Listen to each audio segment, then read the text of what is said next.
Oh, hi Marks! I'm Ellie D, and I am a tall, plus-size, and swole pro wrestler who is also extremely into kawaii fashion and J fashion. If you're seeing this video, probably you fall into one of two categories. Category 1, you follow me for my Lolita fashion and Japanese kawaii fashion content on YouTube already. You're one of my 2,000 or so subscribers who I super duper love and appreciate. And you click this link because you like me and you like hearing me talk about aesthetics and fashion and all sorts of other things, right? And if you're not one of those people, you're probably a different type of person. Specifically, you're in the pro wrestling world. And I've directed you to look at my YouTube channel when I met you at some event somewhere, urged you to follow me on YouTube in what I'm hoping is going to be a big deal series for me coming up. So almost every single video on this channel was originally aimed at teaching larger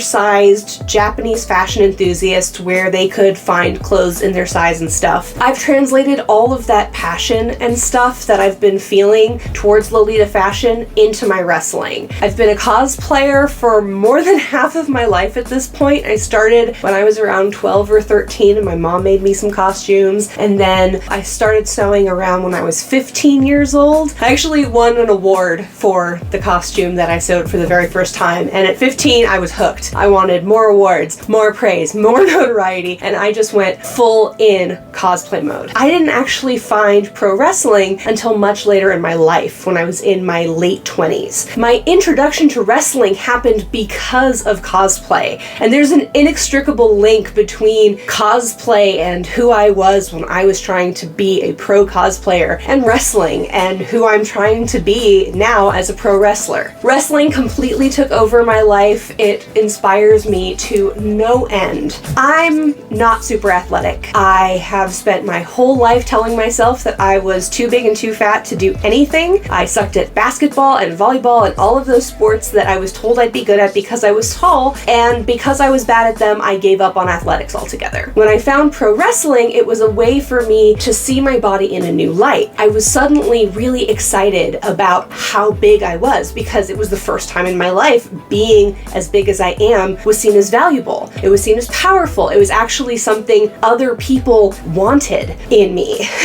And that confidence is something I never had in cosplay. I found wrestling through cosplay because I wanted to have that same rush of performance without the competitive element that I got in cosplay masquerades when I was a kid. And in particular, I had a couple of friends who I knew through cosplay who had transcended cosplay frienddom. People who I really liked and got along with and wanted to support. And when I saw that they were doing something called the Cosplay Wrestling Federation, which was billed as an improv smack comedy troupe where the conceit of their improv show is that it's a bunch of different cosplay characters and they're doing promo battles as if they're about to wrestle each other, and whoever gets the biggest crowd reaction wins and gets to be a title holder, like a champion. I was so into this, oh my gosh. But what was lacking in my performances as a cosplay wrestler was the stuff about wrestling. So I started watching wrestling to try to get into the mindset of what my character, Sailor Moon,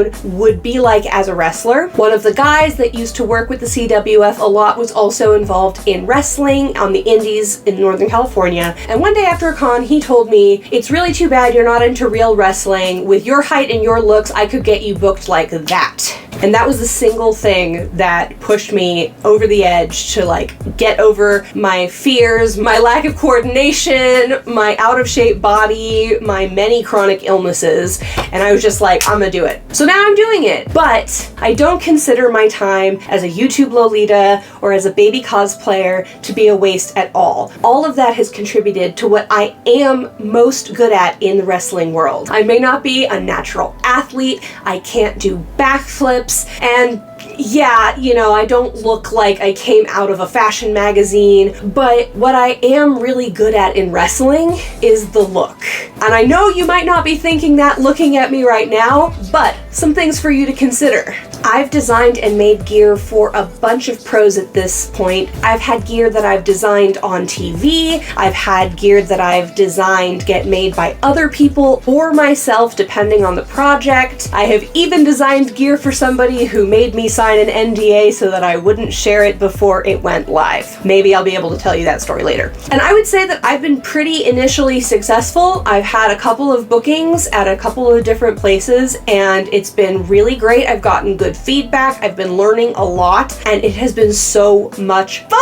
But I'm at the point where I need to take stock of who I am as a character, what I am presenting to people who don't know me. In wrestling, getting over is so important. And I think I've done a pretty good job of getting over for somebody who is as green as chartreuse, but also I think I could be doing better. I'm currently working on what I'm thinking of as a pro wrestling marketing masterclass, starting with a focus on how to change your gear in order to help you get more over as a wrestler. In this format, Ellie DIY would be a lecture or a series of lectures. The hope is that while I'm traveling to wrestle anyway, one of the promotions that brings me out will be willing to let me host this seminar, and students and pros of all ages, if they are interested in things that they could do to make themselves look better and hopefully therefore get more over, they can talk to me and I'll basically give them a hands-on critique with some examples of things that I think they should do, why it's important, where to find the things that they could use for that, who to contact if it takes some sort of commission, etc. It's almost like I'm trying to write a textbook of resources, and I'm doing these lectures to try to figure out what needs to go in them. Oh my god, I sound like such an academic, but I also want to put my money where my mouth is. Think of the Ellie DIY YouTube series as using my own wrestling persona as a test case for some of the stuff that I am going to hopefully go over in my seminar and specifically talk to individuals about. If somebody's paying me for a seminar, basically I want to show them exactly how I've done the sort of thing that I'm telling them they need to do. I'm really confident that I can change people's lives and the trajectories of their careers if they just give me $20 an hour of their time. This here series is supposed to be my cred.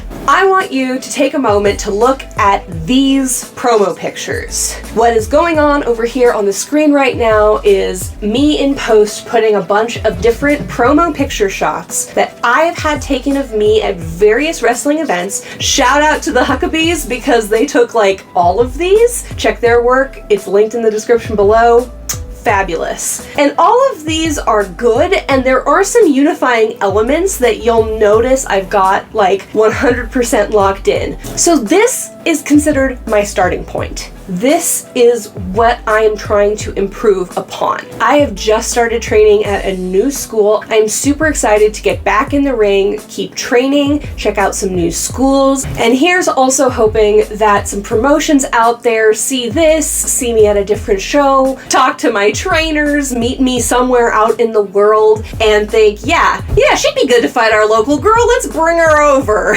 But in the meantime, I want to be as prepared as humanly possible. Getting in the ring is not the only thing you have to think about. So thank you for watching this introductory video. The first official actual instructional video in this series will be me giving my own work a critique. And yes, I'm going to be extremely brutal and probably a little hard on myself, but I'm going to critique those promo photos and the sketches and designs that I've made for myself earlier, and using the feedback I realize about myself and my own work, I'm going to iterate on my look, and hopefully the me you will see in the last video of this series, whenever that comes out, is a much leveled up, super kawaii, peppy, pink, immediately recognizable character. We'll see how much future Ellie is a changed person, because other than the name LED, I am not married to a single thing I am doing. If I can do something else and it gets me more over, I'm gonna do that.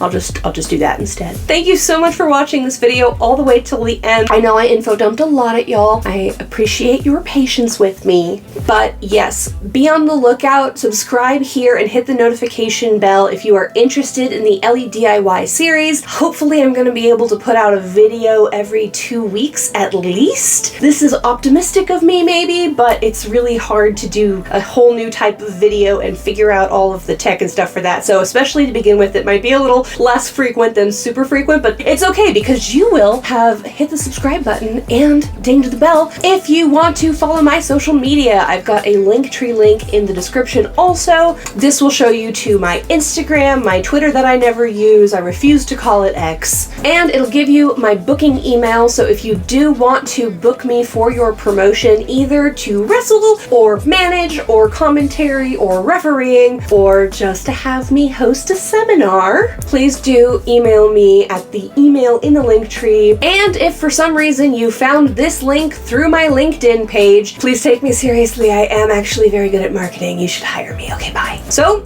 until the next video, catch you in the ring. Bye.